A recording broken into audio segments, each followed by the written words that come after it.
Hapon, ako si Jennifer, ako yung therapist mo. Okay? Muna. Ano po yung totoo niyong pangalan? Buong pangalan? Jet Bebel po.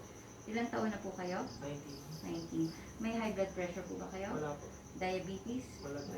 Saan po yung masakit sa katawan niyo? Sa brows po. Yung scale ng 1 to 10, nasaan yung sakit? 6 po. 6. Meron po ba kayong ginagawa o ipinapahid man lang para maalis yung sakit? Ointment po. So, kukuha na ko po muna kayo ng pulse rate, body temperature, respiratory rate, tsaka blood pressure.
Pulse rate niyo po 85, normal naman po. Body temperature niyo 36.5, normal din po.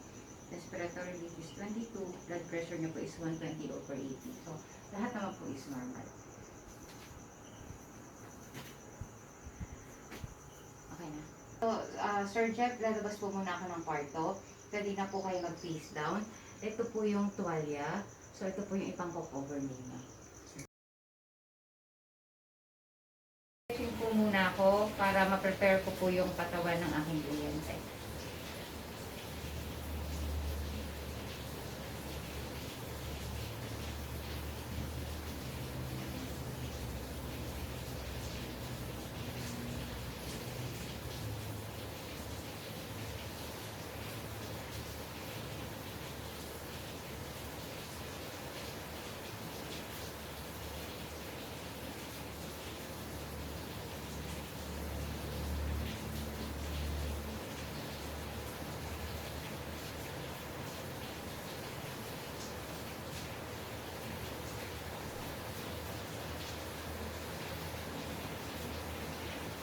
The 5 basic strokes of massage is Effleurage, Petrissage, friction, tapotement, and vibration.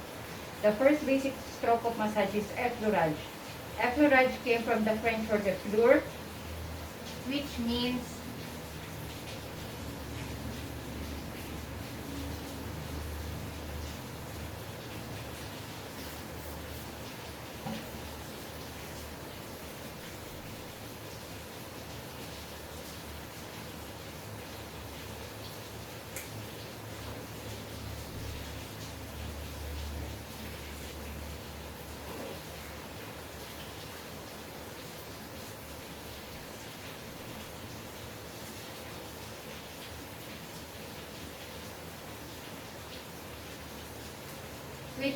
a slow gliding movement by using palm,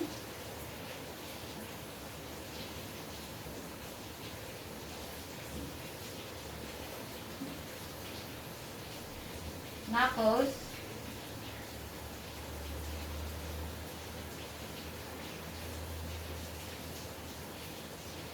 fist,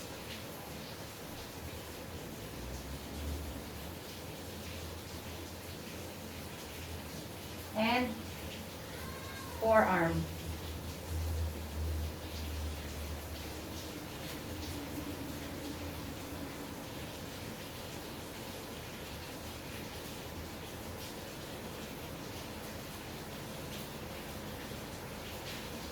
There are three sub-variations: the raking, ironing, and circular. Raking. Using the middle and the index finger, glide on the side of the spine on one direction.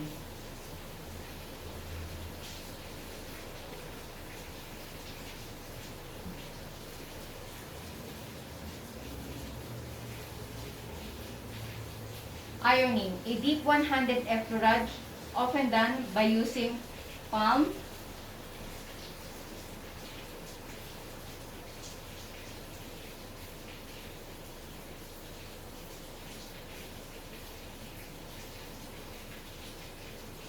fist,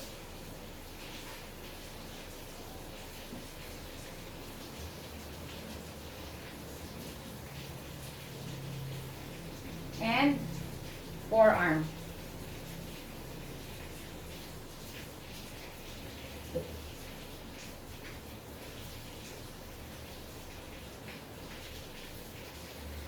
The third sub-variation is circular, using palm or one hand on a circular motion.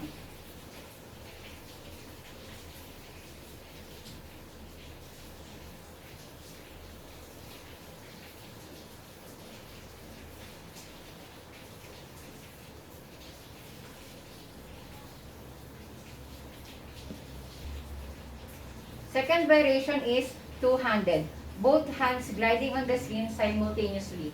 It has two sub-variations, the heart shape and the circular. Heart shape is a long, deep stroke massage and a heart shape motion.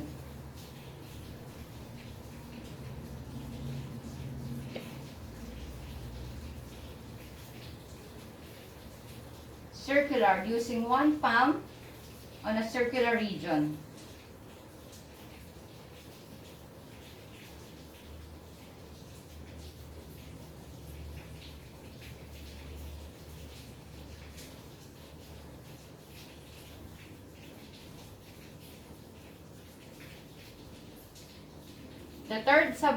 The third variation is alternate hands. It has two sub-variations, the raking and the circular. Raking, using index and the middle finger, glide on the sides of the spine alternately.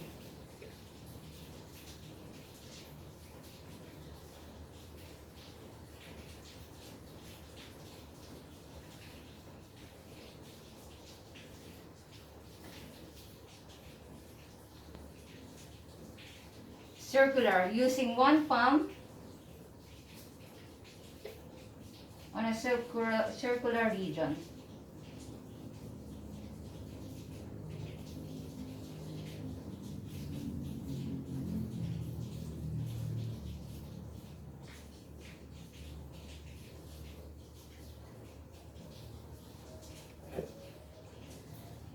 The fourth variation is the nerve stroke. Nerve stroke is a light effleurage, a feather-like finger tracing from upward to downward, superior to inferior.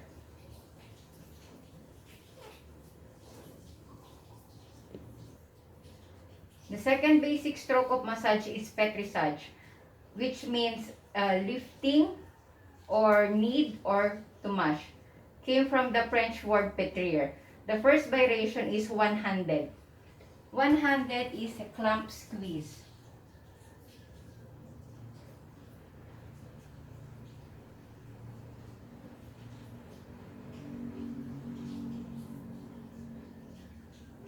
The second variation is spraying hands. Finger interlace, like in a praying hand position.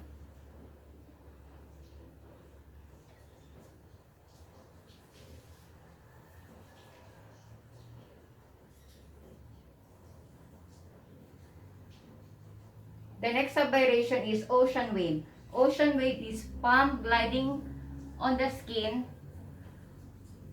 in an opposite direction.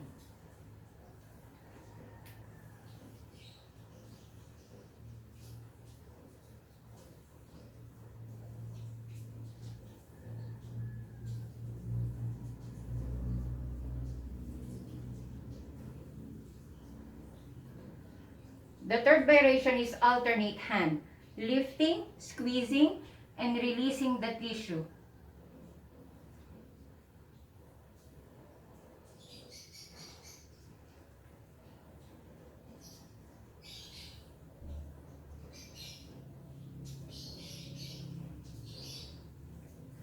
The fourth variation is pulling. Pulling is grasp the tissue with both hands to broaden the muscle.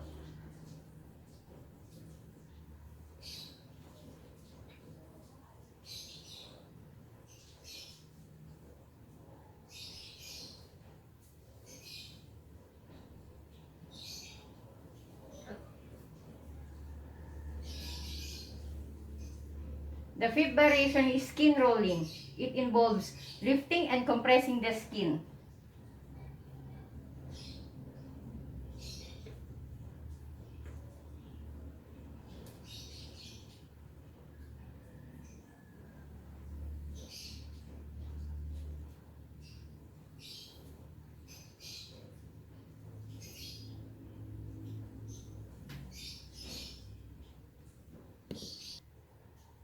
The third basic stroke of massage is frictio. Came from the Latin word frictio, meaning to rub. The first variation is superficial warming. Both hands move on the skin briskly.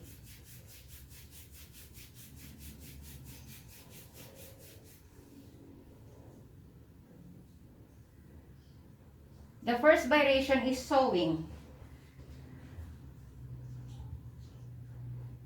Use the thumb, fist, knuckles, or ulnar side of the hand.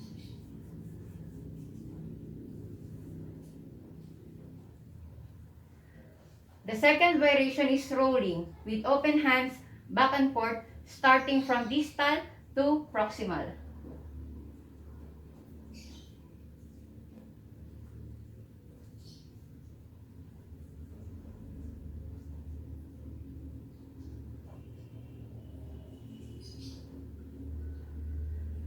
The third variation is ringing.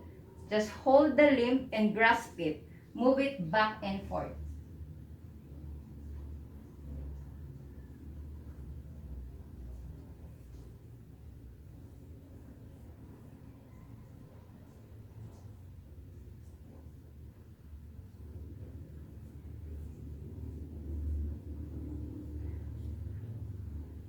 The fourth variation is circular, using thumb or finger making a small circular movement.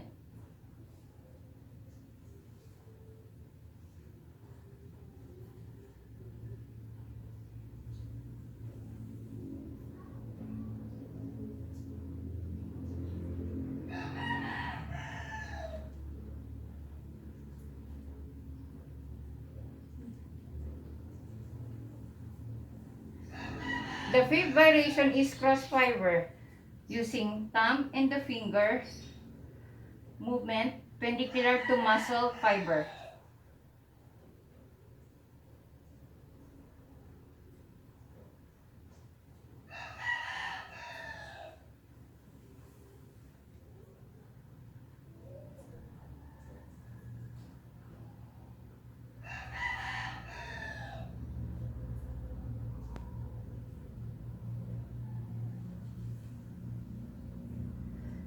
The sixth variation is chucking, performed in the metatarsial to metatarsal.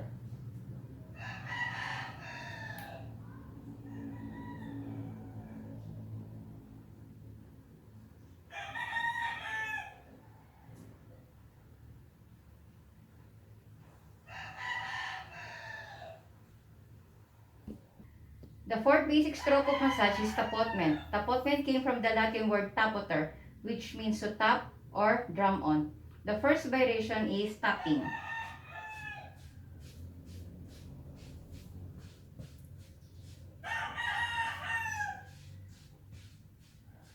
There are three sub-variations. First, the punctuation. This is better if we do it on the sole of the feet.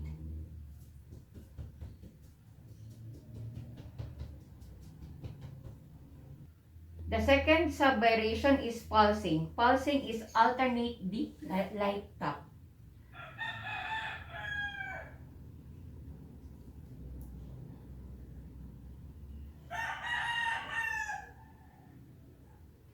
The third sub-variation is raindrops.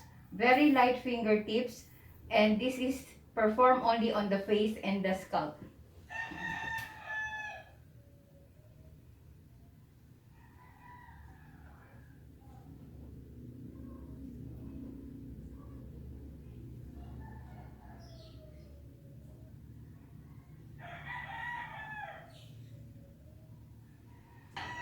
The second variation is cupping. Cupping, form the palm like this. Curve the palm of the hands if holding a water.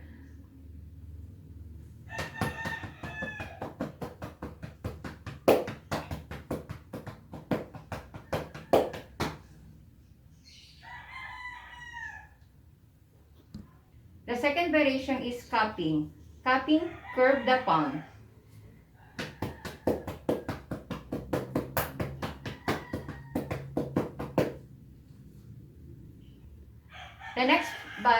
The next variation is pounding. It's open piece performed on the buttocks.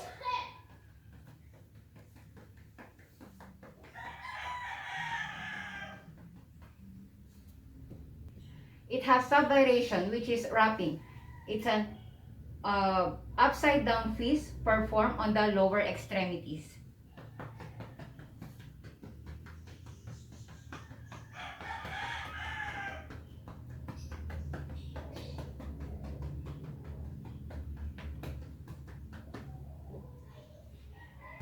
The next variation is pincement. Mabilis na pagkurot sa matabang bahagi ng katawan.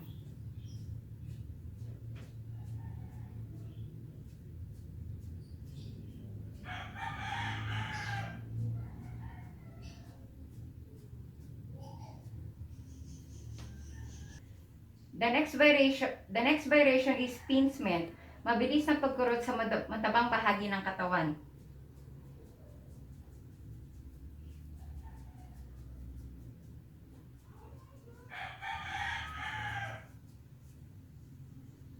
It has sub-variation, which is plucking. Mabilis na pagkurot sa bahagi ng tenga.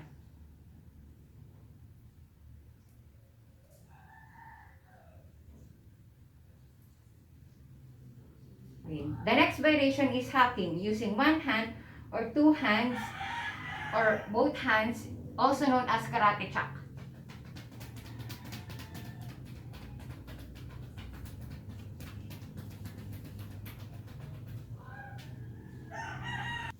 It has one sub-variation, which is quacking. Place both hands together, strike onto the skin.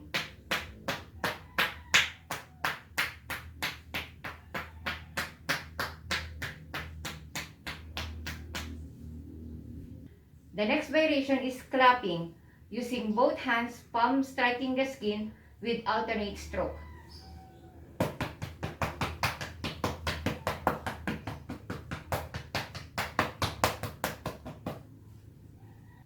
It has a variation called slapping. It performs on the side of the face.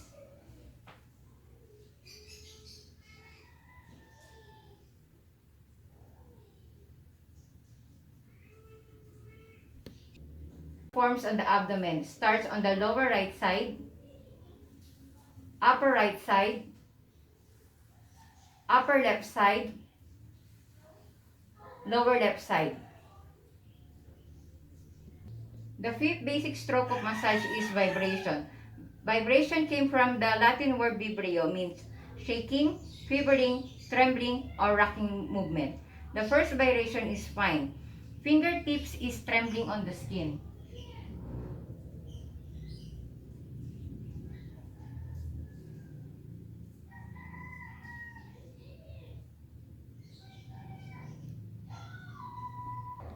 The next variation is coarse. Coarse is grasping the limb by shaking.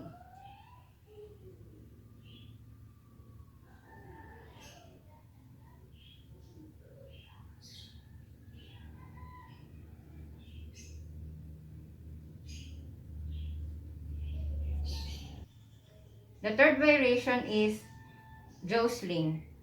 This is rhythmic and vigorous shaking back and forth.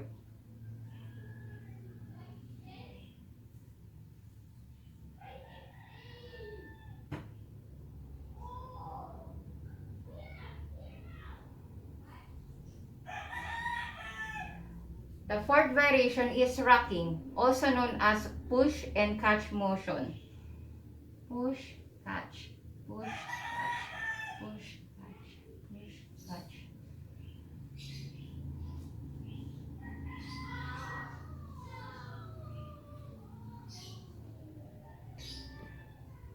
Tapos na po yung masahe. Pwede po ba kayo humiga ng patagilid?